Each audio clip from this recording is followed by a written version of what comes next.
están viendo toda la pantalla, ¿cierto? Sí. Sí, ya se borra. Ya, genial. Entonces, solamente voy a comentar un poco.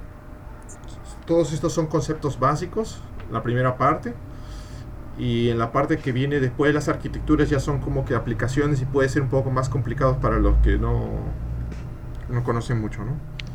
Entonces, sobre los tipos de aprendizaje, pues existe el aprendizaje supervisado, el no supervisado, en los cuales la mayor diferencia entre ellos es de que el aprendizaje supervisado tiene que requiere de etiquetas o labels para entrenar los objetos, digamos. Para clasificación yo necesitaría saber cuáles son los objetos que van a ser clasificados. Todas las imágenes a ser utilizadas deberían tener un label, digamos así.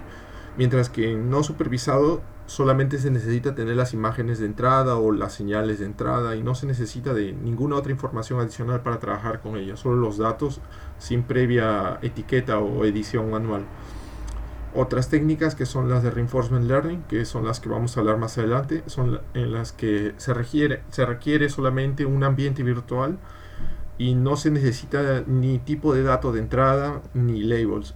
Digamos que la inteligencia artificial aquí aprende a partir del ambiente en el cual se va a trabajar, ¿no? Sería aprendizaje por refuerzo. Existen otros tipos de aprendizaje que son variantes, digamos, de los tres primeros, que son más usados, por ejemplo, en la industria. No se tiene, por ejemplo, 1 millón de datos para trabajar, entonces muchos de esos abordan técnicas supervisadas y semisupervisadas para resolver ese problema inicialmente. Con ese tipo de técnicas, la cantidad de anotaciones que se necesita ya es mucho menor. Se puede decir algo así: en lugar de 1 millón, se continúa teniendo 1 millón, pero 1000 de esas estarían, digamos, anotadas. Las otras no necesitarían estar anotadas. Es una de esas diferencias. Otro tipo de aprendizaje es el Active Learning, en el cual, por ejemplo, si es que algún grupo de técnicas estaban, digamos, yo tengo anotadas un conjunto de imágenes, ¿ok? Entonces, ese conjunto de imágenes, después de cierto momento, a pesar de no estar anotadas, la inteligencia va a comenzar a anotarlas y va a pasar a ser un aprendizaje supervisado, pero va a ser un proceso iterativo. Como que es un aprendizaje entre no supervisado y supervisado, es una mezcla entre los dos. Otro tipo de aprendizaje es el aprendizaje por imitación, en donde la inteligencia ve cómo se comporta, digamos, un individuo cualquiera y aprende a imitarlo al inicio y puede pasar a otro tipo de aprendizaje tipo supervisado o reinforcement learning. Hay otros más que son como Zero Shot Learning y Few Shot Learning, que requiere solamente muy pocas muestras, una imagen, 8 imágenes, 0 imágenes, y así pueden haber muchos tipos de aprendizaje que son bien variantes, digamos. Por si acaso, en esta ocasión me gustaría que hagan preguntas si tienen dudas, ¿ok? Para ver más o menos cuánto están entendiendo de lo que estoy explicando o no, ¿ok? Ok. Bueno, entonces, ahora, para los que no tienen familiaridad con las redes neuronales, la unidad básica de todas, que es el perceptron, tiene, por ejemplo, y voy a evitar mucho la matemática en esta presentación, ¿ok, Shander? Disculpa. Así que vas a tener que basarte en ideas intuitivas. Bueno, se tiene un conjunto de entradas, cualquiera, se multiplica por unos ciertos pesos, y después se le aplica después de sumar todo eso, se aplica una transformación no lineal, y el resultado, que sería un Y, digamos, sería este de aquí que acabo de mencionar: la entrada multiplicada por los pesos, sumado más un bias, y todo eso por una operación no lineal. Como pueden ver en esta operación, la red neuronal se está comportando como una combinación polinomial, y con esta no linealidad que le da es porque si solamente trabajásemos con la parte lineal, no tendría tanto sentido usar las redes neuronales. El poder de ellas en realidad está en la función no lineal que se encuentra aquí. Algunas de las más usadas son, por ejemplo, la sigmoide, la tangente hiperbólica, pero las que son más usadas, digamos, las más modernas, vienen a ser las ReLU y las familias de esas, por ejemplo, el Leak Relu o Exponential Relu, y hay otras más ahí que también son muy interesantes. Pero al final todas utilizan Relu. ¿Cuál es la principal causa de por qué se utiliza el Relu y no las otras? Digamos, cuando son las redes profundas, es porque la gradiente se satura. Cuando se aplica la derivada de la sigmoide, la gradiente se satura y no conseguiría pasar de estas barreras. Digamos, entre -1 y 1 es algo muy corto. Mientras que la gradiente de esta de aquí, la gradiente de la recta es una constante. Entonces la gradiente pasaría solamente como una constante a la hora de entrenar esa red neuronal. Y básicamente estas ideas de aquí que surgieron más adelante dicen que cuando la red neuronal es muy profunda, hay ocasiones en que el cero satura la gradiente. O sea, la saturación por cero, ¿no? Una multiplicación por cero. Entonces ellos dicen, vamos a dejarle una pequeña variación en el negativo a la hora que se aplica esa gradiente. Y es básicamente esa la idea del por qué se utiliza estas variaciones con valores negativos. Sobre el aprendizaje del backpropagation es básicamente... Edgar, Dime. bueno, una razón también simple es que el costo computacional es bien barato, simplemente es el máximo entre 0 y x. Claro. Esa es la razón por la que también se utiliza. Claro, ese es un punto interesante. Como pueden ver aquí solo se agarra el máximo, y aquí es más o menos lo mismo también, mientras que acá se hacen operaciones más complicadas, ¿no? Y es un punto importante también. Es buen punto ese. Ahora, aquí solamente solamente voy a decir, ¿no? que es tipo, tiene una entrada, un conjunto de entradas, digamos, que se pasan hacia adelante a través de cada capa, ¿no? Tienes la primera capa, la segunda capa, la tercera capa, así, y al final clasifica algún objeto. Ese objeto, después de encontrar, digamos, el número 1, ok, la clase 1 se retrocede y el aprendizaje funciona en retropropagación. Ok, acá hay un montón de matemática dentro, pero la estoy saltando debido a que faltaría mucho tiempo a explicar y no es tan intuitiva la explicación matemática de cómo funciona. Pero les voy a dejar links más tarde si desean para que vean cómo funciona la parte del backpropagation, que sería básicamente el aprendizaje, ¿no? Entonces, aquí esa estructura, así como vieron el perceptron es solamente un neuronio, o sea, uno de estos, y el multilayer perceptron es cuando tienen muchas capas, todas ocultas. Y también se conoce como fully connected layers, que son las totalmente conectadas de adelante, en sentido hacia adelante. Entonces existen muchas combinaciones de entre, por ejemplo, una neurona de este punto y se compara con todas las otras, y así sucesivamente hacia adelante. Entonces, solamente haciendo un pequeño cálculo, si tuviéramos 5 neuronas de entrada, se multiplicaría por 8, que son las de aquí. Entonces, 5 por 8 más 8 por 8, y así las combinaciones de todos los pesos, da 176 pesos para esta cantidad de neuronas, que es muy poca en realidad. Aquí obviamente no estoy considerando los bias, ¿no? Pero da 176. Ahora van a ver cuál es la limitación o por qué es que las multilayer perceptron ya no se usan tanto hoy en día. Pero bueno, aquí dos puntos importantes que puedo decir es que a pesar de que esta arquitectura tiene muchos parámetros, ¿no? Y son totalmente conectados, se comporta como un mapeador. O sea que a partir de una determinada entrada puedo mapear a una determinada salida de una dimensión cualquiera. El problema solamente radica en que el número de conexiones es muy grande, pero si omitimos ese problema, en realidad se convierte en una función universal de aproximación. ¿Okay? Y cuanto más parámetros tenemos también, ese es un problema, implica mayor complejidad a la hora de entrenar una red. Eso puede ser, digamos, puede traducirse en más horas de entrenamiento o que no pueda convergir el algoritmo de optimización.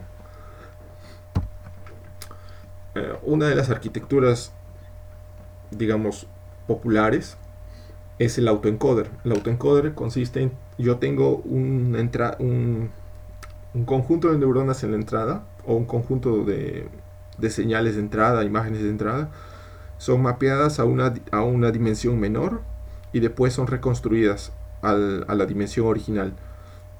Entonces se puede ver un ejemplo aquí, pero usando otro tipo de arquitectura que voy a explicar más adelante, que si se tiene digamos, una matriz, se comprime la matriz y después se retorna, tipo una imagen, yo tendría la imagen de entrada y la imagen de salida. Y teóricamente estos dos deben ser iguales. ¿Okay? Más adelante voy a explicar aplicaciones, ¿no? Así que no se preocupen si no están entendiendo. Pero esta arquitectura es importante que la entiendan. Y básicamente lo que hace es mapear de la entrada a la salida, manteniendo teóricamente la entrada igual a la salida. Hasta ese punto se entendió, ¿cierto? Sí. Ok. Entonces, a la primera parte se le llama codificador, encoder, y a la segunda parte se le llama decoder, ¿no? Que es la que decodifica o la retorna al dominio original. Y aquí, el medio, le dicen también espacio de latencia. Ok. Ok. Una de las limitaciones de la Fully Connected, o sea, las redes tradicionales, es que si se aplicara una imagen, por ejemplo, de 1000 por 1000, el número de conexiones solo a una neurona sería de 10 elevado a la 12 parámetros. Solamente para una imagen de entrada, para una neurona.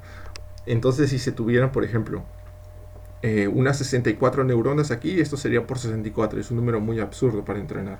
Es una limitación muy fuerte de las Multi-Layer Perceptron.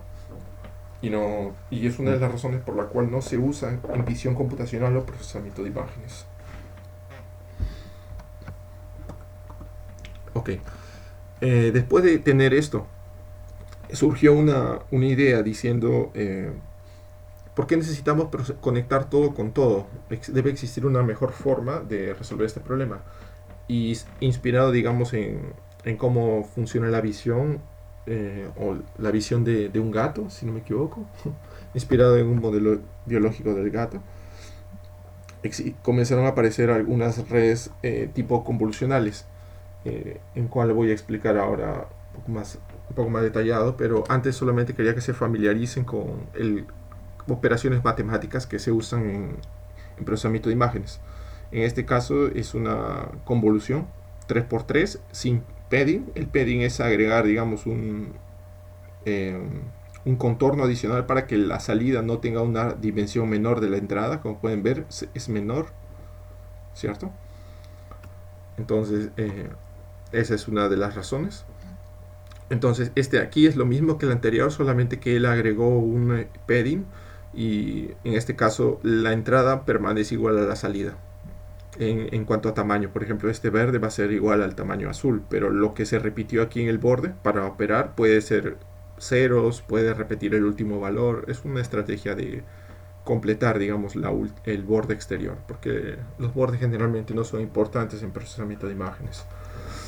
Y otra técnica también usada es el subsampling, que es básicamente agarrar regiones cuadradas y aplicar una operación matemática. En este caso, por ejemplo, aplicar un max, que es agarrar el valor máximo de esta región y colocarlo al enfrente, ¿no? Es una función subsampling. Entonces son estas dos operaciones, ¿no?, que van a definir un tipo de arquitectura muy utilizada en inteligencia artificial. Tienen entonces las convoluciones y el subsampling. Bueno, entonces entrando más en detalle de las redes convolucionales, que son las más usadas en imágenes, o si es que no son las únicas hoy en día, no sé. Tienen tres características importantes. La primera es conectividad local. Significa que si yo tengo una neurona conectada a una región local, esa región local pues se comporta como un filtro de convolución, así como están viendo aquí. Se está comportando como un filtro que se desplaza a lo largo de la imagen. Entonces cada neurona que existiese, que podamos definir, se comportaría como un filtro. Entonces sería básicamente un filtro, pero como continúa siendo un perceptron, continuaría comportándose como un filtro no lineal, porque haría la operación de la matriz, ¿no? Matriz por matriz, y después aplicaría la operación no lineal. Bueno, también tiene una propiedad más, que sería el weight sharing, que por ejemplo significa que si yo tengo esta neurona, digamos, que se está moviendo a lo largo de la imagen, son los mismos pesos para cada movimiento en la imagen. Eso significaría que no tengo que crear nuevos pesos para cada región, sino que son los mismos pesos que se están desplazando a lo largo de la imagen. Eso ya significa una reducción absurda del número de pesos. Y otra propiedad importante de las redes convolucionales son que mantiene el arreglo espacial. O sea, si yo tengo un número de filtros, digamos, yo defino 64 filtros, ¿ok? 64, digamos, de estos de aquí, yo tendría las salidas 64 salidas, digamos, ¿no? O sea, así como esta imagen que está aquí, va a mostrar dentro de poco, ¿no? Aquí, por ejemplo, tiene una, aquí abajo tendría otro, y así sucesivamente tendría más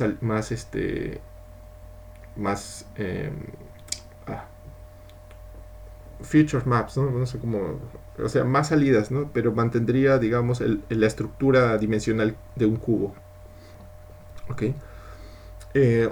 Bueno, un detalle importante, que es un tema más matemático, es que la neurona, cuando aplica una multiplicación sobre la imagen, se comporta como una correlación. Entonces está comportándose como una correlación, y cuanto mayor es el área del filtro, agarra un campo receptivo, y acostumbra a ser mejor cuando los pesos son en ambientes controlados. Pero cuando los ambientes no son controlados, esos pesos aumentan el número de parámetros a ser entrenados, y tienden a reducir, digamos, la eficiencia de la red neuronal. Pero si lo pueden ver así, como que se comporta como una correlación de una matriz 3x3 o 5x5 en relación a la imagen.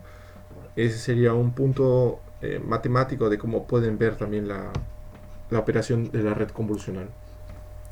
Existen diferentes tipos. Por ejemplo, esta de aquí se le conoce como Atraus Convolution, que es una convolución, pero en este caso se salta un paso. Por ejemplo, este es de Atraus 2. Si dijéramos Atraus 1, sería igual a una convolución como la que mostré aquí arriba, ¿no? Esta sería una Atraus de 1, digamos, una convolución normal. Pero una convolución de Atraus 2 hace un salto, y pueden así hacer Atraus 3, 4, 5. Una de las ventajas, por ejemplo, de hacer esto es que el campo de visión de ese filtro es mayor, ¿no? Aunque parece no tener sentido a veces, funciona mejor para técnicas donde se requiere segmentación de imágenes, y suelen ser muy eficientes porque el campo de visión es bastante grande. Entonces se puede ver como que es una nueva correlación de un área espacial mayor. Otro tipo de convolución que se encuentra aquí se le llama Digwise Separable Convolutions, que es básicamente si se tiene digamos, tres entradas, digamos, RGB, ¿no? El rojo, verde y azul de una imagen. Los filtros se pueden operar paralelamente, y después se pueden concatenar o se pueden sumar. Este de aquí es una variante de las convoluciones que mostré antes, y la ventaja es que se conviertan en una versión muy eficiente de las anteriores. Y si hacen los cálculos, este llega a ser 3 veces más rápido de la convolución normal. Y el motivo es porque estas tres se deberían aplicar paralelamente, tanto como en la implementación de los frameworks, como TensorFlow y PyTorch, por ejemplo, ¿no? En la práctica, ellos no suelen ser tan eficientes cuando se coloca un número de grupos muy alto. Pero, o sea, en el día a día, o sea, si aplican un número de grupos pequeño, suele ser más eficiente que las redes, que los filtros convencionales. Ok. Hasta este punto, ¿alguien tiene preguntas? No, yo no. Ok. Entonces, aquí en otro tipo de capas dentro de las mismas convolucionales se llaman pooling. Como ya los mostré, es un subsampling donde se puede ejecutar diferentes operaciones. Puede ser máximo, puede ser la media, puede ser la norma L2, el infinito, la que deseen. La principal razón de su existencia es porque reduce ¿cuál sería la traducción? Complejidad computacional. y también reduce la dimensión espacial de una imagen, por ejemplo. En este caso, este ejemplo numérico, este es un max pooling, ¿no? Que sería un subsampling agarrando el máximo de un kernel de 2x2 y se desplaza, como pueden ver, ¿no? De 2 en 2 también, y la salida es una imagen o bueno, una matriz, ¿no? Dividida entre 2 en cada dimensión, que sería el X y el Y. Entonces, básicamente, el criterio para, o el sustento teórico que dicen para esto, es que dicen si en caso estuviésemos entrenando una red neuronal, se asume de que los valores más altos corresponden a los features más significativos. Entonces, al reducir la imagen, los de mayor probabilidad o los más significativos se mantendrán después de aplicar el subsampling. Ese es el motivo por el cual funciona y por el cual se argumenta que se utilizan. ¿Por qué digo esto? Porque en la función costo también se usa, digamos, es como es una función costo, también se define algo así. Digamos que estoy clasificando y son 10 clases, entonces la salida me entrega un vector de 10 clases, donde yo digo el más probable es este, pero como digo, el más probable significa que es el mayor número. Y cuando se representa eso hacia atrás, el más probable viene a ser el número más alto dentro también de las mismas imágenes, ¿no? El número más probable o el más significativo o el más representativo, el más alguna cosa. También esa es la razón por el max pooling.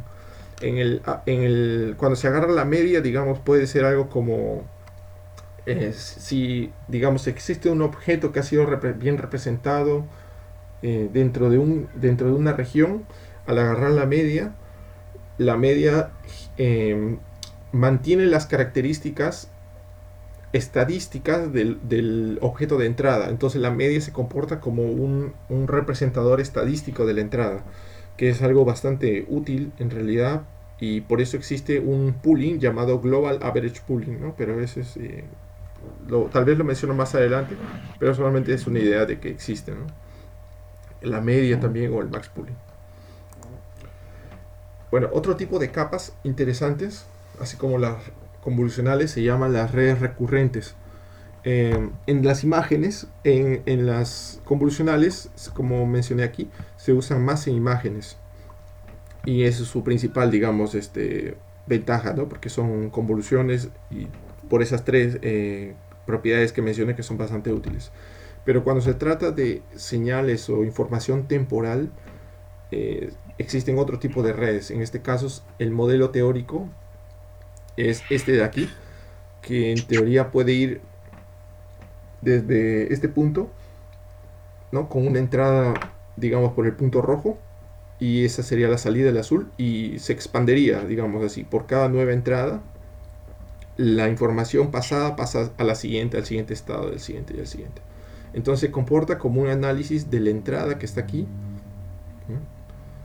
a pasar información hacia la siguiente neurona a lo largo del tiempo, y así genera diferentes salidas. Entonces es una red neuronal que funciona en el tiempo. Bueno, ahora por ejemplo yo tengo esa misma estructura, que es la unidad más simple, que se llama redes recurrentes, una camada recurrente en este caso. Esta sería la entrada horizontal, ¿no? Que está aquí, y esta sería la entrada de un nuevo dato, digamos texto, por ejemplo. Entonces ambos se juntan de alguna forma, en este caso es una suma, ¿okay? De ahí se aplica una función no lineal, en este caso función tangente hiperbólica, y se va a la salida, ¿no? Que sería la siguiente neurona, digamos. Son bastante útiles, por ejemplo, en el campo del Natural Language Processing, donde generación de texto, análisis de texto, resúmenes, clasificación de texto y esas cosas relacionadas a voz, música, todo lo que tenga que ver con señales o dominio temporal. Bastante útiles.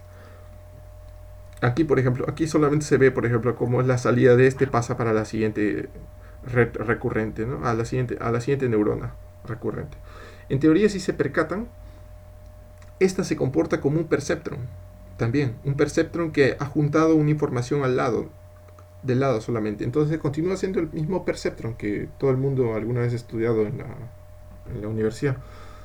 Ese es el mismo perceptron, la misma función, y aquí, así como mostré en las convolucionales, también es el mismo perceptron, solamente que hace una operación local, pero continúa siendo la misma operación de perceptron con una función lineal en ambos casos, no lineal en ambos casos.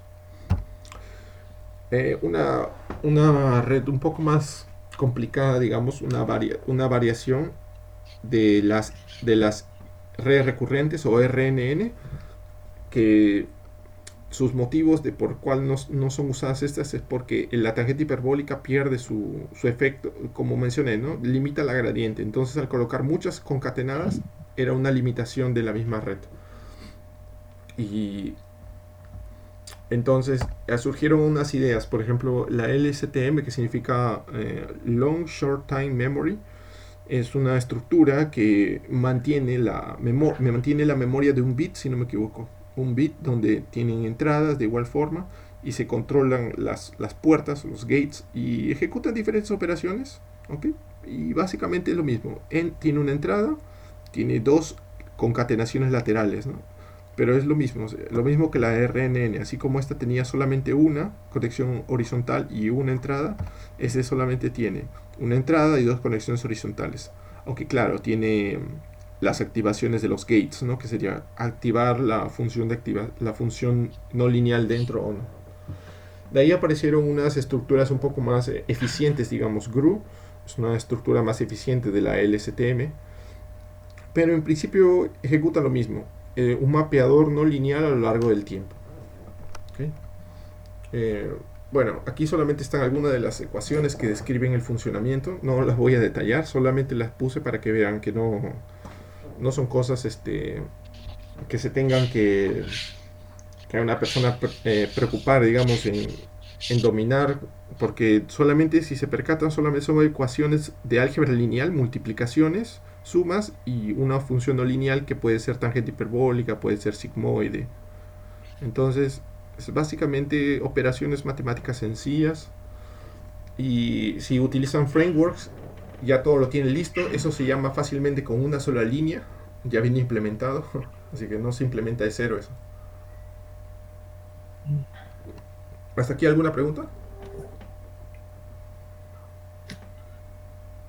Eh, no sé si entendí bien, pero lo que has mostrado hasta ahora son otros, o sea, mostraste el MLP y luego otros tipos de redes neuronales, ¿cierto?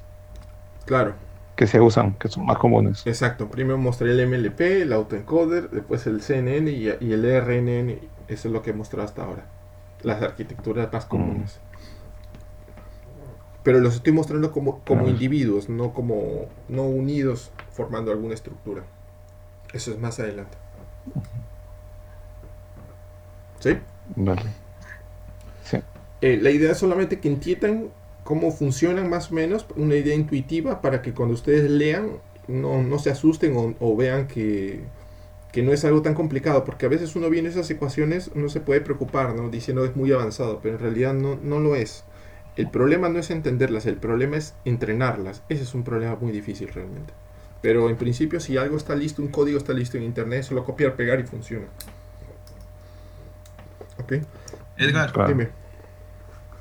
una duda, ¿y por qué ahí no puedo aplicar un reloj como salida? Una función de activación. Esa es una excelente pregunta en realidad. La verdad es que no tengo la respuesta, ¿ya? Ya, porque no. Alguien del grupo sabe ahí, no sé quiénes están en el meeting. ¿Alguien sabe por qué no usan reloj? Ah, ¿Nadie? Entonces, el S... Hola. Habla. Sí, bueno, no tengo una sustentación teórica, pero hay varios papers dicen que es más experimentalmente funciona mejor el tangente hiperbólico. Y en las convoluciones, para imágenes convolucionales, ReLU, y para secuencias, tangente hiperbólica. Eso es lo que dicen, o sigmoidea. Pero no, cuando preguntaron ahí por la red luz, no dijeron que eso era reducir el costo computacional Ajá, y una pero tangente, una antimoide era el caso contrario, ¿no? Entonces aquí ocurre lo contrario y además computacional, pero lo usan. Bueno, experimentalmente han probado que es mejor. Eh, Es más empírico, entonces. Sí. Shander, voy a ver si yo busco para ti esta semana el motivo, ¿ya? Para que yo sé que no te gustan esas respuestas de experimentalmente, pero voy a ver si encuentro algo por ahí y te lo mando, ¿ok? Pero es una buena pregunta, tampoco me la había hecho. Claro, claro. ¿No? Se me ocurrió nomás, ¿no?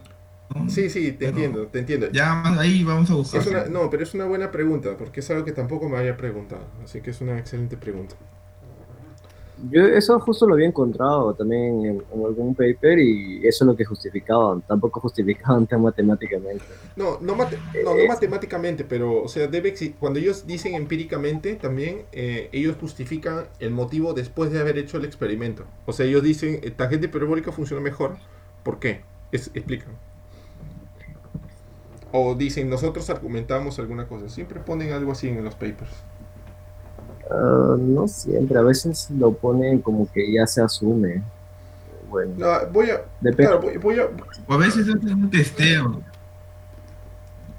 debe existir, porque por ejemplo en el caso del Leaky Relu, que es el que tiene una pendiente más hacia abajo, ellos también experimentalmente encontraron la solución, pero ellos argumentaron que el motivo era por el cual el neuronio se saturaba y encontraron, digamos, una prueba de que cuando era entrenado, algunos neuronios dejaban salidas en cero, en negativos, entonces todo lo mandaba a cero y la gradiente se perdía en algunas capas. Ese fue su argumento, ¿no? Y bueno, lo tomo como válido porque nadie más explicó eso, ¿no? Es algo así, digo. Y también otra consulta, Claro. como hablas de tiempo aquí, puede ser un video también.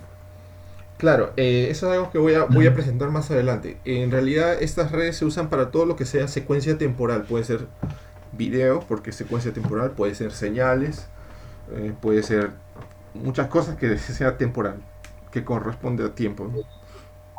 Temporal y espacial, o sea, temporal tiempo, pero temporal espacial vendría a ser una oración. Yo pienso que puede ser cualquier tipo de secuencia. Claro, es por eso, es que, claro, cuando digo temporal está errado en realidad. Sería secuencia, ¿no? Yo creo que esa sería la palabra Sí, correcta. Ujú. Bueno, esas eran mis dudas, ¿no? Pero ya, Sí, más adelante vamos a voy ir a a explicar buscar. eso. Sí. Listo, listo. ¿Otra Gracias. duda por ahí? No sé. Ya, chévere, entonces sigo. Bueno, esta de aquí es una arquitectura interesante. Ok, la presento como arquitectura, pero utiliza en sí o redes convolucionales o redes MLP, ok, internamente, pero es una arquitectura como tal ya hoy en día. Digamos que, ¿cómo funciona? Está compuesta por básicamente dos redes, la generadora y la discriminadora. La generadora, como el nombre dice, genera un tipo de dato que se le llamaría un dato fake. Y existen otros datos que serían los datos true, ¿no? O los datos reales, verdaderos, y los fakes. Entonces, este discriminador se encargaría de, básicamente, decir quién es verdadero y quién es falso, a partir de las dos entradas, y él no tiene conocimiento de quién es verdadero y falso. Entonces, básicamente, él es un discriminador que dice verdadero o falso dependiendo de la entrada que exista. Obviamente él no sabe quién está entrando, ¿no? Quién es el dato a ser ingresado en la red que está aquí. Entonces, este generador, vamos por partes. Primero en el generador. El generador, digamos, para un caso de imágenes, es capaz de generar una imagen, ¿ok? A partir de un ruido cualquiera, un ruido gaussiano, un ruido uniforme. Gaussiano funciona mejor, por lo que he visto en algunos papers. Entonces, a partir de un ruido, él genera una imagen. Esta imagen, que es un dato fake, es mandado a la red y la red debería decir que es fake. Pero, como está entrenándose, puede decir que es real también, ¿no? Se trata de que al final esta red tiene que descubrir que es falsa. Pero, ¿qué ocurre? ¿Cuál es el objetivo de estas redes? Como el nombre lo dice, redes generativas adversarias, hace que estas redes, generadoras y discriminadoras, compitan entre sí. Entonces las competencias entre ellas hace que esta red generadora trate de engañar al discriminador para que diga que esta imagen que está aquí diga real. Y trate de que estas no le importen mucho, pero trate de que esta la pase como imagen real. Lo que va a hacer que el generador cada vez más genere imágenes cada vez más reales.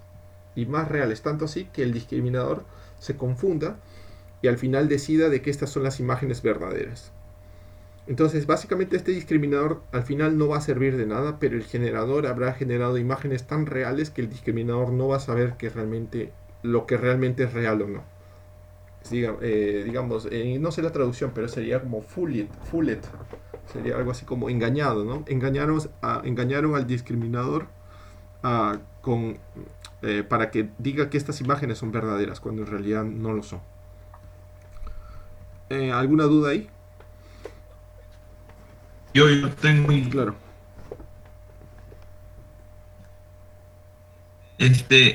aquí cuando haces el random noise, ahí ¿qué cosa, sí o no? ¿Cómo? En la parte del generador, por ejemplo, cojo un dato ruidoso, ¿no? Él va a generar una imagen de ese dato, ¿sí o no? De ese ruido, ajá. Ya, pero ¿cómo en el discriminador va a comparar si acá, por ejemplo, no fuera un número, sale una cara, por decir, y en mi training set son números? Se va a ayudar del training set para... Sí, claro, esa es una buena pregunta. Ajá. Como al inicio, ese ya es a la hora de entrenarlo. Al inicio, el random noise va a generar cualquier ruido a la entrada. ¿Y qué ocurre? Este discriminador va a decir que es falso, ¿no? Obviamente, porque es cualquier ruido. Pero va a decir que estos son verdaderos, estos números. Entonces lo que va a pasar es que el generador va a aprender a imitar este conjunto de datos, que serían los números. Si tú tuvieras caras en este caso, aprendería a generar caras, ¿no? O si tuvieras máquinas, aprendería a generar máquinas, fotos de máquinas, una cosa así. ¿También? Ya. O sea, sí. Él va en función a su training set, va a generar, va a ir mejorando ese generador. Exacto, ¿no? Exacto. Eso es algo que se puede ver mejor en la función costo. Eso es algo que se puede ver más detalladamente en esa función costo. Eso lo muestro en el siguiente slide. Listo. ¿Otra duda? No, bueno, ya, eso era la única duda. Para mí. ¿Y cómo es que bueno, yo no entiendo cómo es que se hace la comparación entre imágenes? O sea, agarran una imagen y hacen no sé, una representación de un número y con la fake también y comparan los números. No entendí la pregunta, disculpa. O sea, ¿cómo es que se determina que una imagen va a ser fake o no? Ok. Al inicio, imagínate que el discriminador no tiene conocimiento de lo que está entrando en él, ¿ok? Entonces él solamente está haciendo su trabajo. Él dice real o no es real, fake, real, real. Entonces solamente, como está haciendo su trabajo, independiente de lo que está ocurriendo en la entrada, entonces te puedes olvidar de él por mientras, ¿ok? Porque él solo hace su trabajo. ¿Ok? Y ¿qué ocurre? Que a lo largo del entrenamiento el generador trata de imitar la distribución estadística del training set. O sea, en pocas palabras sería aprende a generar lo que está en este training set. Pero si te percatas, están aislados el generador y el discriminador. Lo que los une es la función costo con el cual se entrenan. Pero en principio el discriminador no sabe lo que le está entrando, si es verdadero o falso, y el generador no sabe si lo que está generando es verdadero o falso, ¿no? Pero en la función costo se define el motivo, ¿no? ¿Esa es la pregunta que hiciste? Hay una función costo. Sí. Ajá. Bueno, entonces pasaré a esa parte, ¿no? Bueno, matemáticamente esa es la función costo.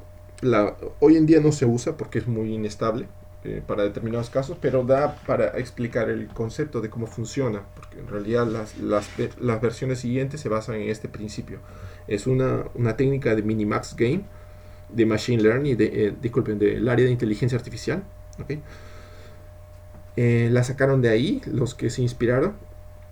Entonces existe el ruido, por si acaso, el ruido no es una matriz como está aquí, que es solo representativo. El ruido suele ser un vector de, por ejemplo, 100 números aleatorios, ¿ok? Entonces la función es algo así. Yo tengo el discriminador, maximizo, ¿ok? Maximizo el discriminador y minimizo, o bueno, sí, pues se puede decir maximizo también, pero minimizo aquí que el discriminador falle con el dato generado. Entonces, si se percatan, en un lado de la función estoy maximizando a que el discriminador aprenda, pero en el otro lado estoy diciéndole que no aprenda, pero a la vez estoy diciendo que aprende el generador. Entonces es un juego así de clasifico, pero no clasifico, pero a la vez este tiene que generarme mucho resultado. ¿Entendieron? La idea es un juego de la misma función que dice, por eso que se llama minimax, porque en uno maximiza y en el otro minimiza, y el resultado final es que se va a aprender, es que el generador va a lograr engañar a esta D, y cuando engaña a esta D, esta también cae. Ahí X X es la entrada. Exacto. Eso significa la probabilidad de distribución de los datos de entrada. X se parece a eso, ¿no? Entonces por eso lo ponen. Y Z es del ruido. Ajá, el espacio de latencia que está aquí.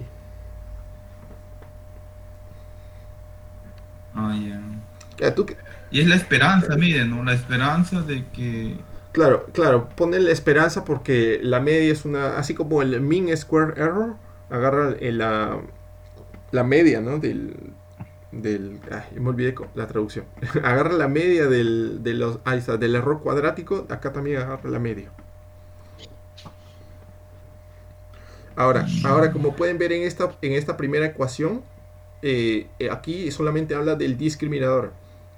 Primero, engaña al discriminador, maximiza la clasificación, o sea, para que entrene como tal el discriminador para que diga si es real o falso, ¿okay? O sea, este tiene que existir, pero a la misma vez reduce esto, que significa que lo engañan, ¿ok?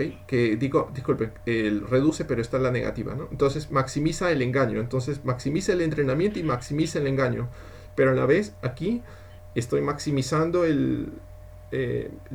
minimizando el error del generador. O sea, el generador cada vez crearía nuevas imágenes cada vez más reales, con menos error. O sea, menos error diciéndole que el discriminador erró más, ¿no? O diciendo que el discriminador dijo que las imágenes del generador eran verdaderas. ¿Más o menos se entendió? Es un poco complicada esta parte. Sí, más o menos. Pero la idea intuitiva es la siguiente. El generador genera imágenes que se parecen al conjunto de entrenamiento. La misión del generador es engañar al discriminador. ¿Ok? Y el discriminador está siendo entrenado en paralelo con estas imágenes. Entonces está aprendiendo sí o sí. Pero la misión del generador es engañar al discriminador. O sea, el discriminador al final no sirve. ¿Ok? Solamente es parte del entrenamiento porque es una red competitiva. Entre ellos compiten. Y al final el que debe ganar es el generador. ¿Ok? El generador al final va a generar las mejores imágenes muy parecidas con ese training set. El motivo por el cual esta función no es utilizada es porque a veces el discriminador al inicio conseguiría decir que todas las imágenes generadas por el generador son fake. Y si todas son fake, nunca entrenaría. Porque el backpropagation diría que aquí es 0, 0, 0. Entonces nunca entrenaría nada. Por eso es que es muy inestable esta función. Porque puede pasar de que el generador no genere nunca imágenes suficientemente buenas como para entrenar esta red. No se preocupe que eso solamente es una introducción, ¿ok? Si no entienden tan a fondo no es importante, pero si tienen dudas pueden preguntar. Está bien, pero está bien. Ok. Está bien. Bueno, entonces algunas arquitecturas bastante usadas, aquí las mencioné arbitrariamente, ¿ok? No tienen un orden, incluso lo copié mal, ¿ok? Por ejemplo, en lo que se refiere a convolucionales tienen estas. Todas esas son arquitecturas usadas. En lo que se refiere a autoencoders, o sea, las que usan MLPs, ¿no? O bueno, estas con convolucional. Bueno, también las arquitecturas GAN. Esta fue la que es un paper muy matemático, donde describen una buena función costo para las GAN, o sea, no la minimax. y es muy difícil incluso entender este paper, no lo terminé de entender. Estos son para detección de objetos, para segmentación y para procesamiento de señales, ¿no? De NLP, Natural Language Processing. Bueno, solo coloqué los nombres, ¿ok? No necesito, no, están desordenados, no tienen un orden particular. Entonces voy a explicar aquí unas de las arquitecturas, por ejemplo, convolucionales. Está mal el nombre. El nombre es LeNet 5. Bueno, si yo tuviera, por ejemplo, una imagen 28 por 28 y le aplicara un kernel de 5 por 5 sin colocar padding, ¿ok? Significa que estoy perdiendo 2 píxeles de cada lado, ¿cierto?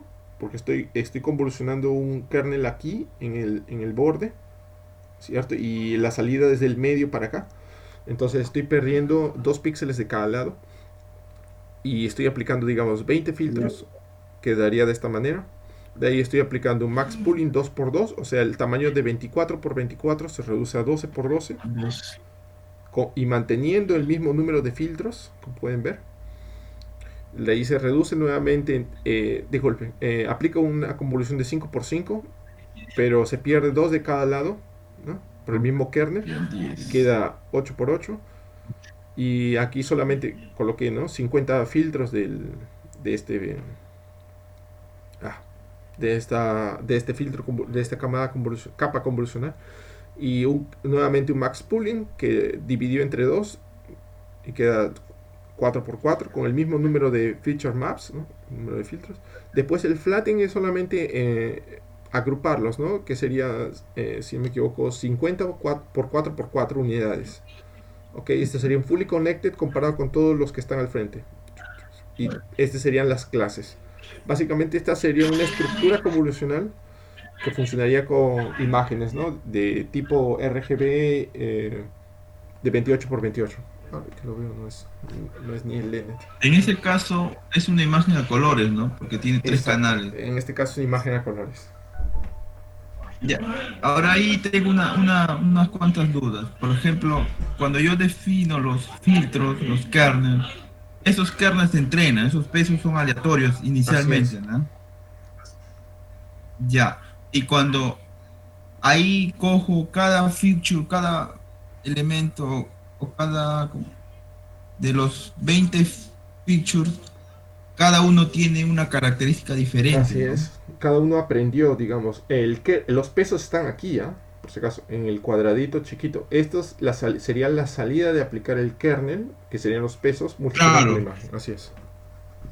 O sea, aquí defino en la primera convolución mi kernel de 5 por 5. Ahí tengo 25 pesos. Ajá, por 20. Para el primer Ajá, feature, exacto, ¿no? y ahí tendrías 20. Para el primer. Claro. Y ahí él aprende. Ahí aprende partes de. Por ejemplo, si es una cara, él aprende. Él va a separar toda la cara. No, generalmente, bueno, como ya sabes, la ecuación matemática es solamente una correlación y una función no lineal. Entonces, básicamente lo que puedes aprender aquí es solamente detección de bordes, a ecuaciones estadísticas hasta de segundo nivel, de segunda orden, ¿no? No puedes aprender más que eso en la primera capa. La segunda capa es la que ya puede aprender cosas más complicadas, o la tercera o la cuarta. La primera no tiene la capacidad. ¿Y qué pasa si, por ejemplo, ahí tengo el rostro, pero el rostro está girando? Ok, existe, incluso si tú has escuchado de los filtros de Gabor, esos son invariantes a la rotación. Entonces, como existen esos filtros y son lineales, estos filtros inclusive pueden aprender el filtro de Gabor inconscientemente, ¿no? Gracias al algoritmo de optimización pueden aprender el filtro de Gabor y sería invariante a la rotación. Porque estos son invariantes al escalamiento, ¿no? Las redes, Ajá. sí, gracias al pooling también. El pooling ayuda en la parte de escala, ayuda a la invariancia a la escala, un poco. Pero el que hace más eso es la convolución. Depende del tipo de filtro que aprende, ¿no? Recuérdate que puedes aplicar muchas capas hacia adelante. Cuando son pocas no tienes mucha capacidad. Acá ¿cuántas tiene? Acá tiene solo 2 capas convolucionales. 1, 2. Una con 20 filtros, una con 50 filtros. Estas son subsampling o poolings. Eso no se actualiza, ¿no? No, solamente son agarrar el máximo valor de la capa anterior. No hace nada de aprender. Ah, ya, o sea, claro, porque solamente los kernels se van a aprender Ajá. ahí. Mm, ¿Alguna otra duda? ay. Mm, o sea, yo puedo ahí coger frame de un video, frames que es en movimiento y pasarlo eso. Acuérdate que estos funcionan espacialmente nomás.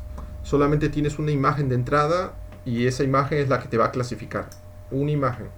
No tiene nada que ver el tiempo aquí. Más adelante voy a mostrar algunas cosas con videos, si es lo que te preocupa. Ah, ya. Ok. Pero, Bueno, hasta ahí ok. está. No, Dime, ¿otra dime. duda de alguien? No. No, todo tranquilo en este Ok. momento. Bacán. Bueno, otra estructura y es bastante ya famosa es la BGG. Así, la ventaja de esta es que comenzó a definir, ¿no? No necesitamos colocar filtros de 5x5, 7x7, 1000x1000, ¿no? Dijeron, todas van a ser 3x3. Así la cuenta computacional se mantiene estable. Entonces, uno de los avances de este paper fue definir todos los kernels en 3x3 y obtener los mejores resultados con esto de aquí. Si no me equivoco, alcanzó el segundo puesto en la competencia mundial de clasificación de imágenes del año 2013, creo, no me acuerdo. Entonces, si se tiene una imagen, todas estas arquitecturas fueron trabajadas con ImageNet, que es una base de datos inmensa grande, ¿no? de millones de imágenes. El estándar de entrada es 224 por 224, ¿ok? Entonces, ese es el RGB. El primero aplican primero un filtro de 64 filtros, ¿ok? Manteniendo la entrada, ¿ok? O sea, pusieron un padding de 1, ¿cierto? Porque el kernel es 3x3 y mantuvieron la entrada, pero con 64 filtros. De ahí aplicaron un max pooling, que es el rojo, ¿no? Aquí dice max pooling. Y después aplicaron dos capas convolucionales de 128 cada una. De ahí otro max pooling. De ahí tres capas convolucionales de 256. Otro pooling y así. Aquí ellos básicamente hicieron de un 7x7 por 512. Aplicaron un max pooling y lo volvieron un flatten. Para después multiplicarlo por capas fully connected de 4096 y después uno de 1000, que serían las 1000 clases, porque en esta base de datos eran de 1000 clases. Aquí las variantes eran las siguientes. Teníamos BGG con 11 capas, 13 capas, 16 y 19 capas. Entonces, lo que está explicado aquí, si no mal recuerdo, es la BGG 16, no estoy muy seguro. Sí, es la BGG 16. Como pueden ver, esta BGG 16 COD, no sé no recuerdo. La misma, creo. No, debe ser la D. La BGG de aquí, entonces, tiene esta configuración. Y si se percatan, es una forma muy sencilla de entender esta red convolucional y tiene 16 capas. A diferencia de la anterior, que solo tenía pocas, esta tiene una estructura organizada y mantiene el kernel 3x3 para todas las capas. ¿Preguntas? ¿No? Ok. Bueno, de ahí apareció una estructura un poco más complicada, ¿no? Que la única que tienen que entender es esta que dice figura 2. Se le llama Residual Network. Es un bloque residual. Que a diferencia de las redes anteriores, esta de aquí multiplicaba eso por una capa convolucional. Bueno, se le aplicaba una capa convolucional, de ahí otra, y finalmente hacía una concatenación de atrás para adelante. ¿Qué ocurría? Que cuando querían aumentar el número de capas, ocurría un fenómeno llamado gradient vanishing o vanishing gradient, una de las dos, que es que básicamente la gradiente ya no llegaba a las primeras capas, se quedaba en la parte de adelante y llegaba hasta la mitad, una cosa así. Y haciendo esta estructura, pues la gradiente pasaba no solamente por las capas, sino también por el shortcut, o estos caminos que aparecían por el medio. Entonces, esa fue una de las ventajas. Entonces, tiene, por ejemplo, Esa es la ventaja. Ellos asumen también, dicen lo siguiente: así como es fácil de aprender la transformación, la combinatoria no lineal de una entrada, también puedo encontrar la transformación que me lleve a la identidad. Entonces ellos trataban de encontrar la identidad que cuando pasan la imagen hacia adelante, ¿no? Bueno, este solamente es un bloque residual. Por ejemplo, si tuvieran una BGG 19, como la BGG que está aquí en este slide, es una BGG, se conecta todo hacia adelante. Pero si yo tuviera residuales sería de esta forma, ¿no? Haciendo shortcuts. Entonces la gradiente puede pasar a través de todos los shortcuts, así hacia atrás. Y eso es lo que permite entrenar muchas más capas. Por ejemplo, existen hasta la ResNet 152. Son 152 capas. 101, 50, 18, que es una de las más rápidas, ¿no? Y también el tipo de entrada es básicamente la misma. 224 por 224. Solo que aquí aplican una convolución que es stride 2, o sea, saltos de 2 en 2 para que se reduzca el tamaño, ¿no? Entre 2. Pero ese es, digamos, el paso. O sea, es un artilugio matemático aquí nomás. Entonces, básicamente el ResNet es una arquitectura que permite esa ventaja. ¿Alguna duda de eso? No, bueno. Otra estructura interesante era la Inception, que esta fue la que ganó uno de los premios en el año 2013 o 2014 con la clasificación de imágenes también. Y en este caso logró encontrar de que si se tiene una capa anterior y se separa en múltiples procesamientos, bueno, experimentalmente ellos encontraron de que esta era una buena combinación, o no recuerdo la razón, por lo menos. Este 1x1 se considera un compresor, porque es un kernel de un 1x1, ¿no? Pero se comprime todo a lo largo de la profundidad. Estos de aquí también, compresor y max pooling, y al final concatenaba todo. Entonces solamente este es el bloque de Inception. ¿Okay? No existe una mayor magia, digamos, atrás. Existe versión 1, 2, 3, 4. Fue creada por Google. Y básicamente es así. Se tiene una entrada.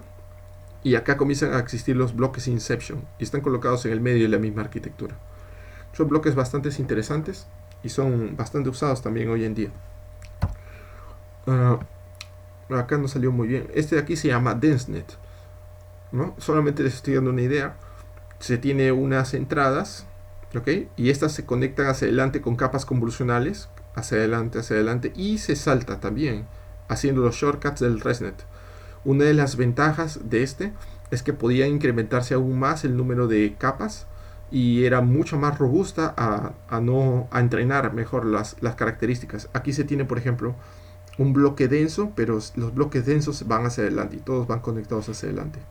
De esta forma la gradiente pasaba de la misma forma hacia atrás y así tomaba atajos para entrenar las capas que están más al inicio y al mismo tiempo las capas que están adelante. Esta red, en términos de accuracy, o en términos de mejor clasificación, ¿no? Mejor extractor de características, es mucho mejor que la ResNet. La desventaja de la DenseNet es que es muy lenta y es memory hungry, consume mucha memoria, porque estas conexiones son conexiones que ocupan memoria, espacio dentro de la misma GPU.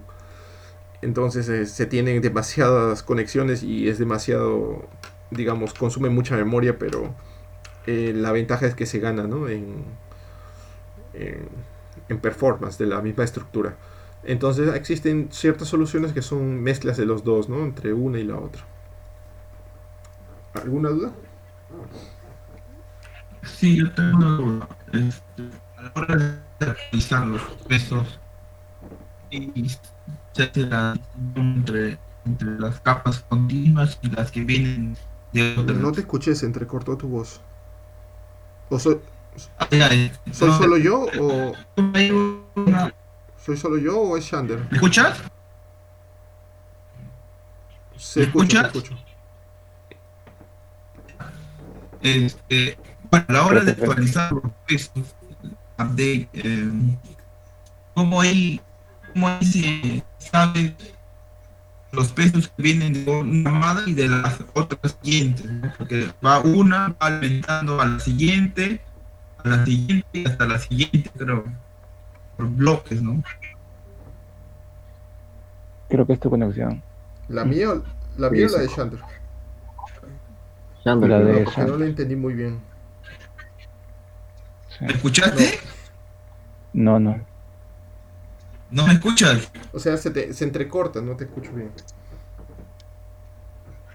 Ya, mi duda es a la hora de actualizar los pesos. Ah, ok. Bueno, a la hora de actualizar los pesos, es una buena pregunta. En realidad no tengo ni la más mínima idea. Yo hasta donde estudié esta parte de los shortcuts era que la gradiente se sumaba. La gradiente se suma en el shortcut, que es la gradiente pura, o sea, la gradiente pasa, digamos, de acá al inicio. Ahí solamente se suma. Y el otro sí viene siendo de la parte de atrás, que es la suma matemática.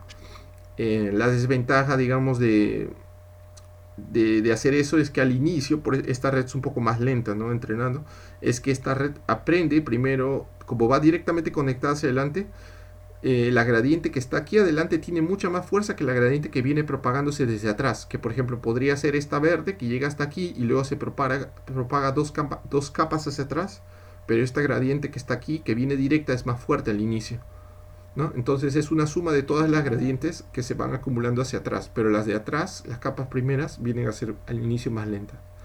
No me he puesto a pensar, yo no tengo noción de cómo los shortcuts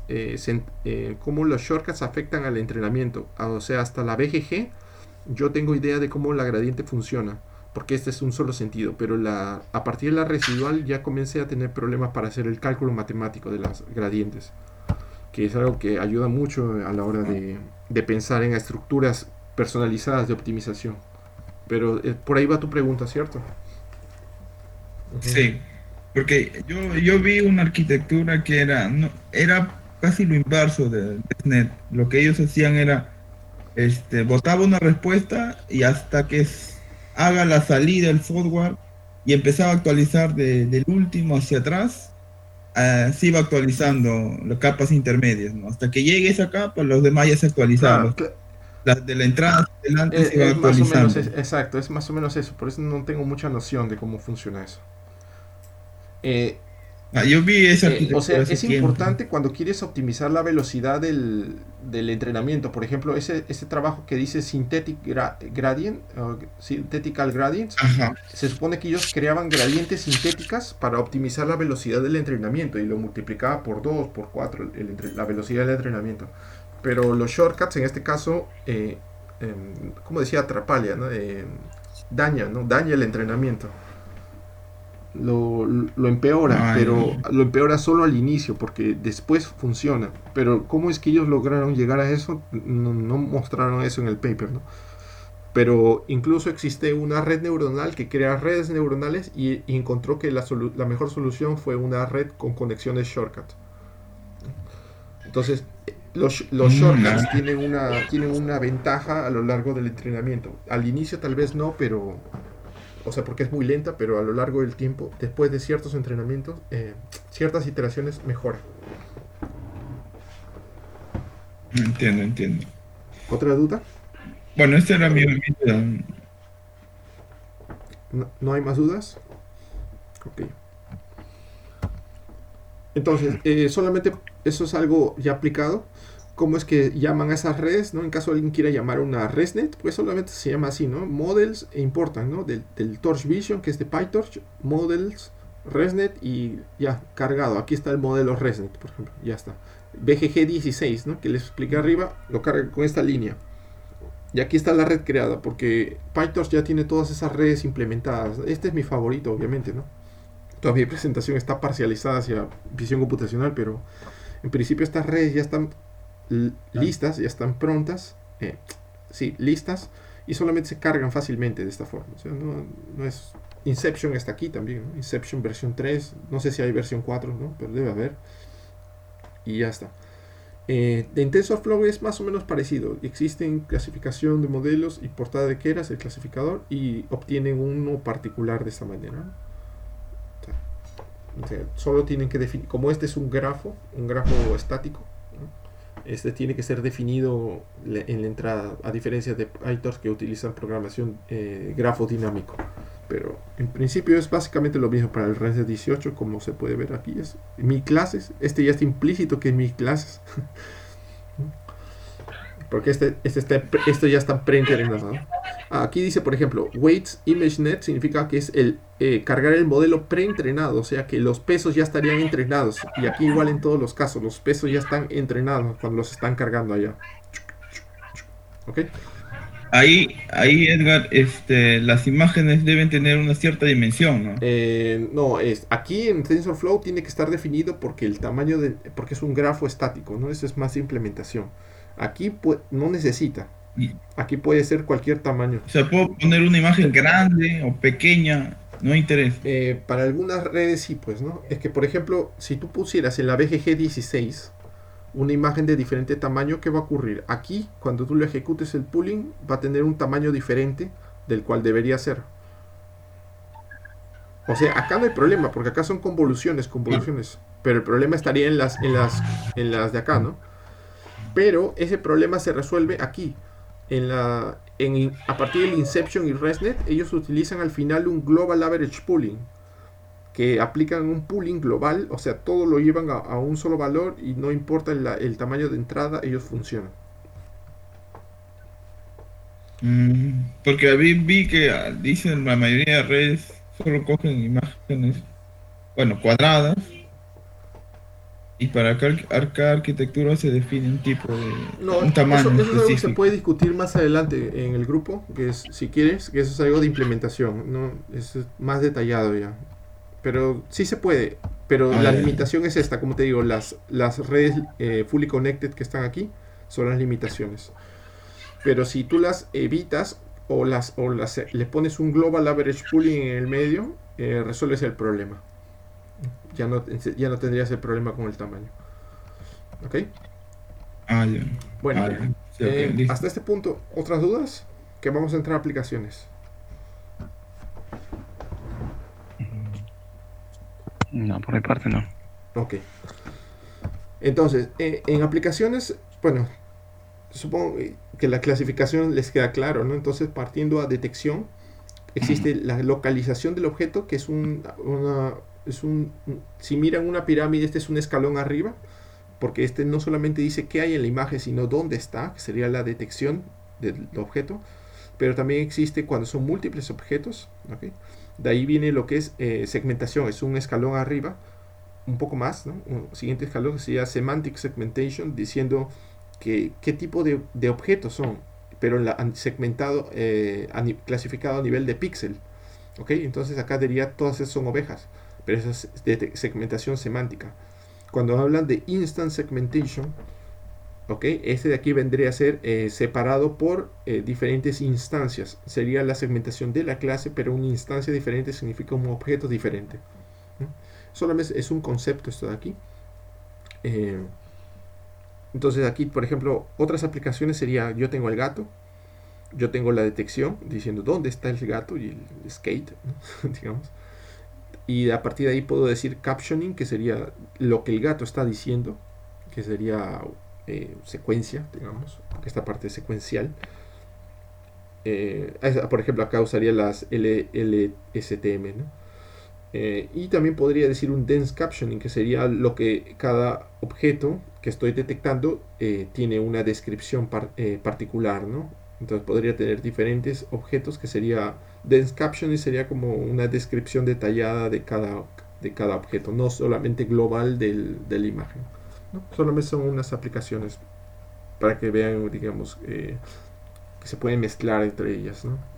Todas las áreas. Otra aplicación importante en las que estuve trabajando fue esta de aquí, que se le llama Style Transfer, donde tenían una imagen y esa imagen combinada con una imagen cualquiera arbitraria se puede generar la misma imagen, pero combinada con la imagen sí, exacto, se llama estilo, ajá. Imagen de estilo. Esta es la imagen de me olvidé el nombre. Entonces le estoy poniendo a la imagen original el estilo, esta es la imagen, el estilo, así. Entonces se genera estas combinaciones. Esta de aquí utiliza técnicas interesantes, que es una red particular, les voy a mostrar más adelante tal vez, no me acuerdo. Y aquí usan GANs, por ejemplo, pero ¿cómo definen este GAN? A partir de un texto que yo defino, genera al objeto. O sea, la GAN creó estas imágenes a partir de un texto, ¿no?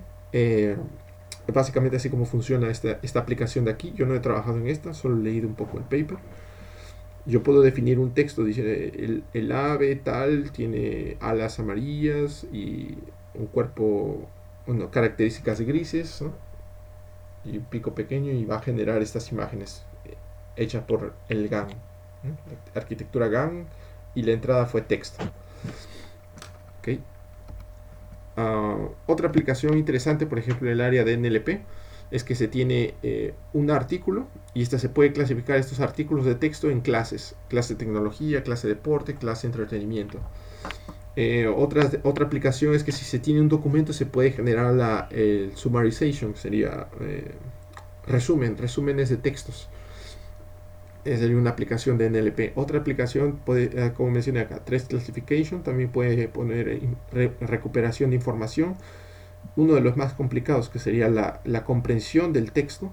Aquí viene mucho lo que es el área de la semántica y la parte de ontologías. Y bueno, generación de texto. Este de aquí fue muy interesante porque últimamente se encontró una arquitectura que era capaz de, si yo ponía así, me gustan los unicornios, punto, la IA generaba un texto a partir de eso. Los unicornios que a ti te gustan son rojos y vienen de la familia tal, viven en tal lugar. La inteligencia generaba un texto que se basaba que era basado a partir de la información que era dado en la entrada, ¿no? Era una inteligencia bastante interesante. Y también hay otra bastante conocida, ¿no? Que son los chatbots. Ponen un texto, ¿no? Creo que sí saben todo el mundo sabe cómo funciona. Ponen un texto, le responde una IA, le responde, y así continúan una conversación con un chatbot. Básicamente eso. Aquí. Bueno, esta es una aplicación de robótica muy, muy famosa. Están viendo, ¿no? Se puede ver. Entonces el robot básicamente agarra los objetos, pero ¿cómo funciona? Este robot puede agarrar absolutamente cualquier objeto, digamos, agarra cualquier objeto, pero el robot previamente analiza mirando desde diferentes puntos, diferentes ángulos, y al final define cuál es la mejor forma de agarrar el objeto que está viendo.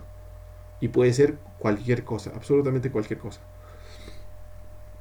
Entonces, como pueden ver, ahí el robot genera una serie de ¿cómo se llama? De features, ¿no? Está representando el objeto con unos features de la mejor forma que pueda agarrarlo. Y es interesante porque aquí agarra, digamos, diferentes objetos. Acá pone zapatos y el robot puede agarrar los zapatos, mismo que el robot no fuese entrenado para eso, ¿no? Pero fue entrenado para agarrar todos los objetos, ¿no? Con una base de datos, digamos, bien particular, ¿no? Es una aplicación que mezcla ahí robótica y visión computacional. Y aquí se puede ver cómo puede agarrar un objeto a partir de diferentes posiciones. Bueno, ya, mucha cosa. Entonces, bueno, hasta ese punto todo claro, ¿no? Las aplicaciones. Ya. Entonces vamos solamente esta parte es solamente para que viajen un poco, ¿no? Cómo es que existen algunas arquitecturas bastante conocidas y se entienda cómo funciona, digamos, un inicio a fin de una red neuronal, ¿ok? Pero si no entienden a profundidad qué pasa, no hay problema, es solamente para que tengan un indicio del funcionamiento. Por ejemplo, para detección de objetos, ¿cómo funciona una red?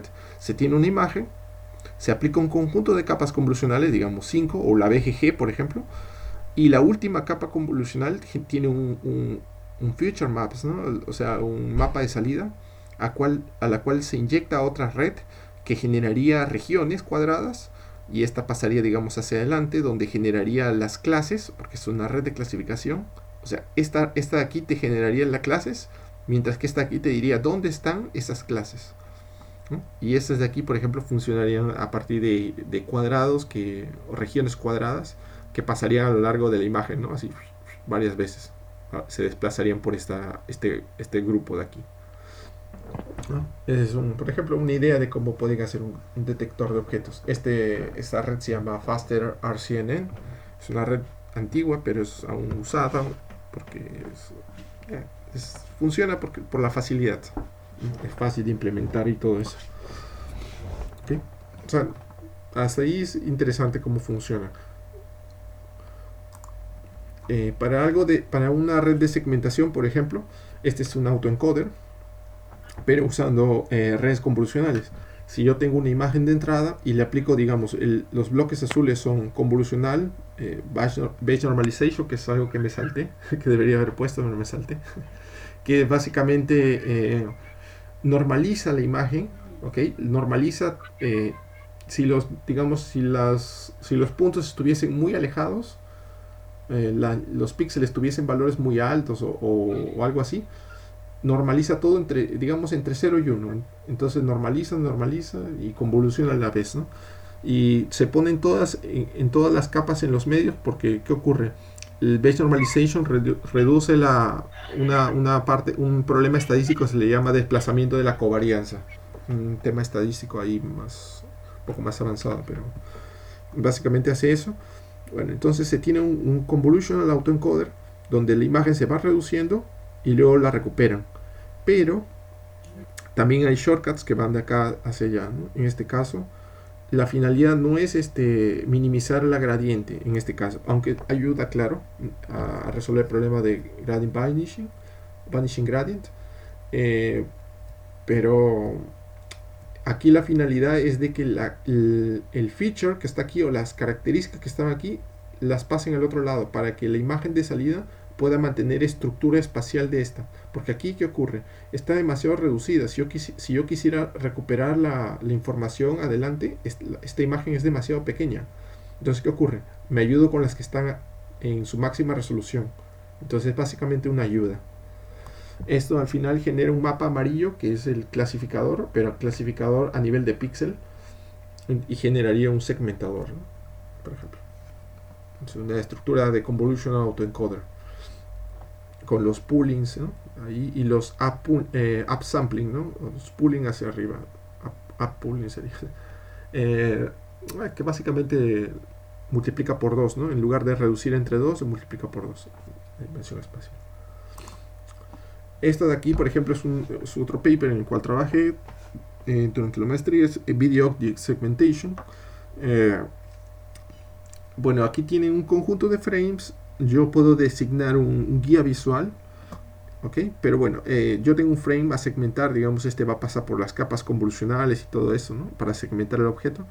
Pero tengo otras dos redes que de menor tamaño, digamos así. Esta primera red se encarga de normalizar, multiplicar los pesos, digamos, va a generarme pesos, ¿ok? O va a generarme valores de salida, ¿ok? A partir de un guía visual de cuál es el que yo quiero segmentar, y va a generarme valores que se van a comportar como pesos, así como mencioné el Bayes Normalization. Se va a comportar como escaladores y se van a multiplicar por los pesos dentro de la misma red convolucional, para que, digamos, esta red se amolde a cada entrada distinta, ¿no? Es más o menos un modulador, así como dice aquí, un modulador basado en la guía visual del objeto que quiero segmentar. Si el objeto fuese diferente, va a generar un conjunto de parámetros distintos que va a afectar a la red segmentadora y la va a configurar para distintos objetos visuales.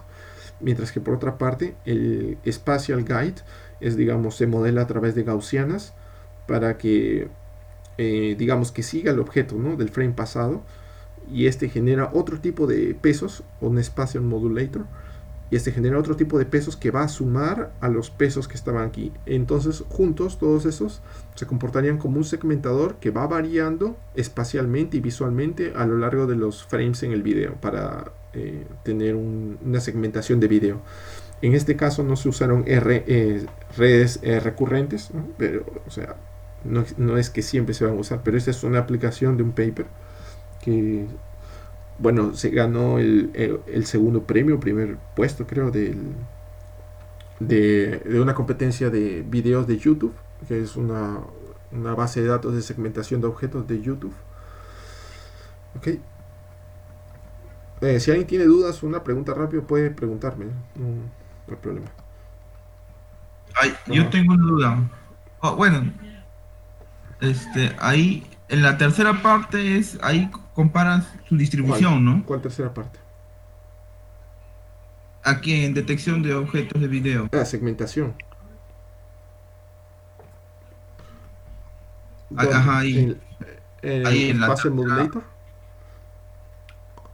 No, aquí solamente generan a través de una gaussiana dónde es que el objeto está aproximadamente, porque si pone la misma máscara, digamos, la misma máscara la pone aquí, el error se propaga, digamos, si segmentó mal, el error se propaga. En cambio, si lo modela como una gaussiana, es que si lo segmentó mal en el frame pasado, no importa, porque esta gaussiana genera un mapa espacio mayor, ¿no? O sea, ese es como seguir el movimiento Exacto, de la ajá, persona. exacto, sigue el movimiento. Ya, Y si yo es quiero tipo la detectar- máscara Es tipo, ajá, exacto, se que comporta. que aparecen en Ajá, Photoshop, se creo, ¿no? parece a la máscara, más o menos eso. Y ahí, por ejemplo, si yo quiero utilizarlo para no segmentar, sino para detectar No, bueno, esa en la esa pregunta puede parecer fácil, pero en realidad es muy difícil, porque yo no he creado esta red, yo nomás la puse, la implementé. No, para objetos yo no sé cómo sería, la verdad, tendría que hacer pruebas y todo eso. Pero supongo que puede comportarse parecido, ¿no?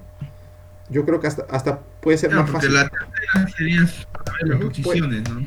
Y las puede dos hasta ser más fácil en realidad, porque segmentación es una tarea más complicada que detección. Ah, ya. Ya, entonces otra aplicación interesante es generación de imágenes. Por ejemplo, las GAN que les mencioné, esta es otra red que implementé, se llama Progressive Growing GANs. Eh, eh, GANs de crecimiento progresivo, que inicialmente las entrenan así, 4x4, de ahí le van aumentando 8x8 y así sucesivamente. Como pueden darse cuenta, no es el mismo GAN que les mostré antes, ¿no? O sea, no mantiene, digamos, la misma estructura, varía un poco, pero bueno, esto es más complicado, ¿no? Porque es un paper ya más avanzado. Existen mejores hoy en día, pero este es del 2017. El mejor del 2017 fue una red que podía crear imágenes de 1024 por 1024 y esos son algunos de los resultados que esta imagen generó, ¿no? Pero es básicamente un convolutional autoencoder invertido. Más o menos es eso. Aquí uno de los trabajos que, por ejemplo, trabajé últimamente es Style Transfer. Ese es uno de los papers de NVIDIA. También lo tengo en el GitHub. Este de aquí es la imagen y este es el estilo que se quiere implementar. Entonces Style Transfer dice, vamos a aplicarle un Convolution Autoencoder, le meten las dos juntas, o sea, al inicio son juntadas. Hay un módulo de transformación donde se recombinan, digamos, sus características, ¿no? Y aquí un artificio matemático, que el paper está bien definido, esto es matemático, porque es una transformación que ellos llaman lineal, ¿no? La transformación lineal de algo. Y después de que la imagen está, los features de la imagen están aquí, se recuperan a esta imagen que está aquí, ¿no? Con los features. Pero ¿cómo se entrena? Bueno, tiene dos costos, ¿no? La primera le dicen, vamos a restar esta imagen, así se llama, imagen de contenido. Vamos a restar esta imagen, vamos a operar una función costo entre la imagen de salida y la imagen de contenido y la imagen de salida y la imagen de estilo. Entonces agarran una función doble donde al final estos dos costos se acaban minimizando, o sea, la suma de L1 más L2, ¿no? Y el resultado de L1 más L2 va a agarrar que cuando los dos tiendan a minimizarse, va a agarrar la media de los dos. Pero claro, la transformación que está aquí en el medio es la que hace esa magia de mezclar los features, ¿no? Esta es otra aplicación interesante. Esto de aquí es redes generativas para segmentación en aprendizaje semi-supervisado. Este paper lo leí, es bastante interesante. Se tiene una imagen de entrada, se segmenta, digamos, una red segmentadora como la que les mostré antes, la SegNet, por ejemplo, ¿no? Esta red de aquí. Entonces es una red de esas, segmentado. Y yo tengo por otro lado los labels, ¿no? Los labels son el target, ¿no? A dónde qué quiero obtener. Entonces se ejecuta una función costo aquí, pero a la vez se pasa a una red discriminadora, digamos, para que pueda generar una distancia entre estos dos, decir cuál es verdadero y cuál no. ¿Ok? ¿Qué va a ocurrir? Que al final, después de ejecutar esta función, la red, como ya les mencioné, la red discriminadora va a tratar de equivocarse, digamos así, pero va a generar eh, labels, va a generar feature maps, no, labels, disculpen, labels, o sea, va a generar targets como este. ¿Qué ocurre? Al final, si ustedes tienen, digamos, 1 millón de imágenes que quieren segmentar, pero solamente tienen los labels de 100 imágenes y nada más, esta red va a comenzar a generar labels para las imágenes que ustedes no tenían labels. O sea, si yo tenía 90.000 imágenes o 900.000 imágenes que no tenían labels, esta red es capaz de generar labels aproximados para imágenes donde no tenían labels. Entonces me permitiría entrenar un segmentador de objetos con algunos objetos, con algunas imágenes donde los objetos no estaban con sus respectivos labels, ¿no? Esto es bastante útil porque no necesitan todos, ¿no? Todas las imágenes anotadas para ejecutar un entrenamiento semi-supervisado.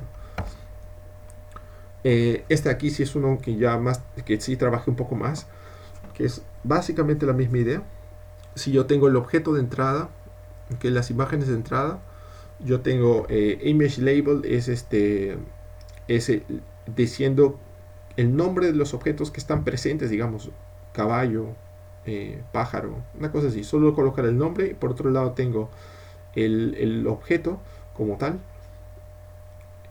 ¿okay? O sea, el mapa, el label, ¿no? El mapa de segmentado del objeto, y comienzo a pasar esta información, comienzo a pasar la clase, pero y la imagen sin el label, y aparte paso imágenes fake generadas. Esto va a generar que el discriminador comience a generar muchas imágenes discriminadoras fake, pero va a comenzar a tener cada vez más sentido las imágenes generadas de este lado. Una de las ventajas, por ejemplo, de este generador, que es que en lugar de solamente colocar ruido, pueden colocar las clases de los objetos que tienen disponibles. O sea, si digamos, tenía una vaca y ponen aquí una clase vaca activado y todos los demás en 0, el generador solamente va a generar imágenes donde hay vacas. A esto se le llamaría conditional GAN, donde la generación de la imagen está condicionada a lo que yo estoy definiendo en la entrada, ¿no? Esto aquí es un paper también bastante interesante, ¿no? Es una aplicación que muestra cómo GAN convolucionales aplicado a aprendizaje semi-supervisado pueden funcionar, aplicado a segmentación, ¿no? Una aplicación de imágenes médicas que más o menos leí también, tengo un poco de experiencia en esto trabajando previamente, pero no en este trabajo porque este es muy avanzado. Aquí fue hecho por NVIDIA para generar imágenes médicas a partir de imágenes normales y tumores que son previamente anotados, digamos los labels, ¿okay? Entonces yo tengo las anotaciones diciendo dónde está el tumor. Yo tengo un cerebro que no tiene ninguna enfermedad ni nada, y esta inteligencia es capaz de generarme cerebros con tumores para estudios médicos o para segmentar imágenes médicas, ¿no? O sea, el mismo estudio de aquí de segmentar imágenes, ¿no? Pero solo que aplicado a imágenes médicas.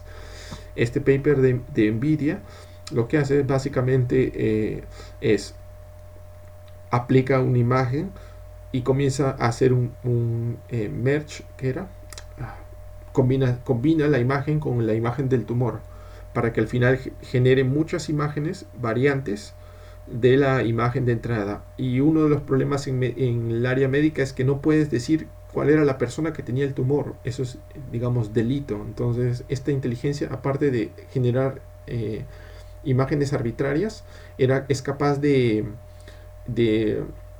¿cuál es el nombre? Bueno, genera una imagen totalmente nueva basada en dos diferentes y un label.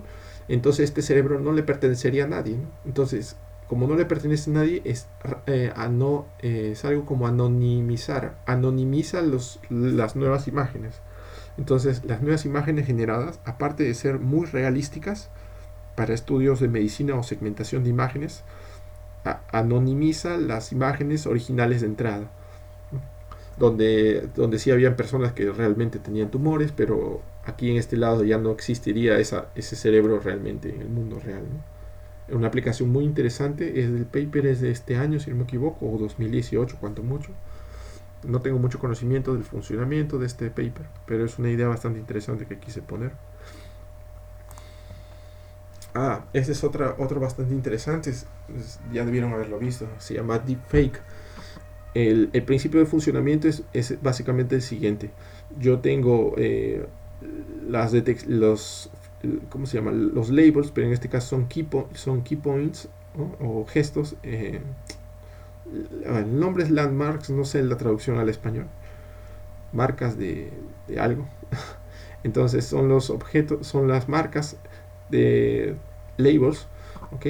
Pero aparte yo tengo unos landmarks que yo quiero colocar, ¿ok? En mi parte. Entonces yo tengo como embedder significaría como compactarlos, ¿ok? En un dominio de latencia inferior. Y tengo el ground truth, que sería la imagen de la persona. Puede ser video también en algunos casos. Entonces, ¿qué ocurre? El contenido de esta operación se mantiene, ¿ok? Pero yo lo que estoy generando es que lo que está ocurriendo aquí es que yo estoy manteniendo el contenido de una imagen, pero alterando los landmarks que yo estoy asignando. Yo puedo colocar cualquier landmark aquí y este va a generar una imagen sintética, considerando que el ground truth y al mismo tiempo el landmark que yo tengo está alterando, digamos, las condiciones espaciales de la imagen que tenía como entrada. Y el entrenamiento en este caso funciona de la misma forma. Es una GAN, ¿no? Que es el generador y el discriminador. Funciona de la misma manera, ¿no? Él trata de generar imágenes, él trata de decir cuál es verdadero, cuál es falso, de esa forma. Solo que aquí utilizan el style transfer, ¿no? Que más o menos yo les comenté. Utiliza GAN, utiliza convolucionales, ¿no? Todo esto es convolucional. ¿Y qué más usaría? Pues, bueno, eso no sé qué más puedo usar, pero es una mezcla de diferentes arquitecturas en diferentes trabajos, digamos. Y este de acá, por ejemplo, es uno de los que o arquitecturas similares que puede hacer hablar a la Mona Lisa, que salió un trabajo muy interesante sobre eso. No estoy seguro si es el mismo paper, pero es uno muy parecido a este. Bueno, otro trabajo interesante en el cual estuve leyendo es para visión estéreo. La visión estéreo se refiere ya más a lo que es visión 3D. Entonces, el principio es básicamente el siguiente. Yo tengo dos cámaras ubicados tipo izquierda y derecha, tipo los ojos humanos. ¿Ok? Entonces son dos imágenes, izquierda y derecha. Estas son combinadas con bloques convolucionales, ¿no? Generan un mapa de características, el espacio del medio de latencia, y retorna al final un mapa de características. Pero este mapa, ¿qué ocurre? No es un mapa tan la palabra sería tan robusto o tan fidedigno a la entrada. Entonces, ¿qué ocurre? Ellos también, un aporte de ellos fue utilizar una de las imágenes para agarrar una imagen media, una imagen digamos una imagen media, una información estadística espacial de una de las imágenes de entrada. ¿Por qué? Porque dentro de lo que es la visión estéreo, esta imagen debe mantener ciertas características de profundidad. Entonces esta variable A mantiene esas características, solo agarrando una de las dos. Entonces aquí pasan estas hacia adelante de la misma forma, con esta imagen L y L, y acá se ejecuta solamente una función costo de esta forma, que es matemático toda esta parte, ¿no? Para no entrar en detalles, simplemente hace una combinación de lo que está aquí y obtiene una imagen de profundidad donde puede ver, donde la inteligencia puede entender lo que está ocurriendo en el fondo. Sería como el mapa de profundidad, no sé si están así asociados con eso, pero sería algo así como percibir la profundidad en una imagen, la distancia de la cámara hacia el objeto. Esto de aquí es usado en robótica, para casos de navegación robótica.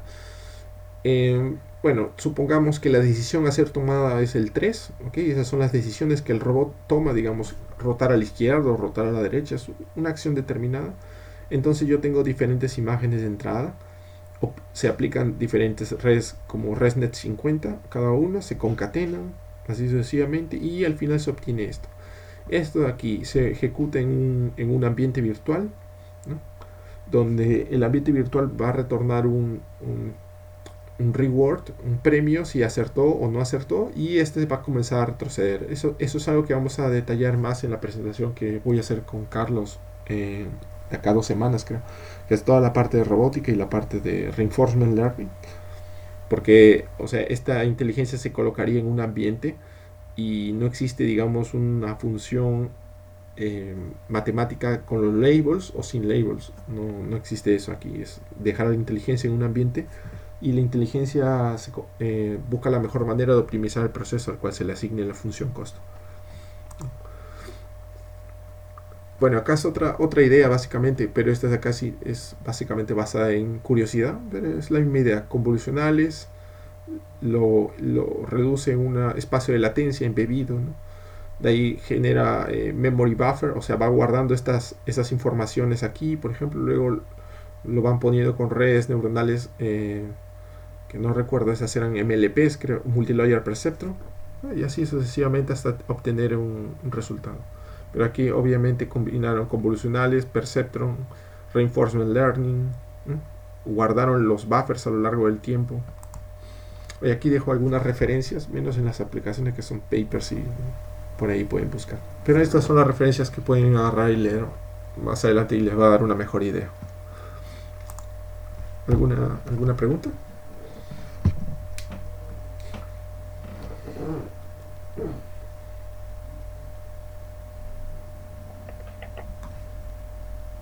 No, bueno. No, creo que no. Genial. Entonces,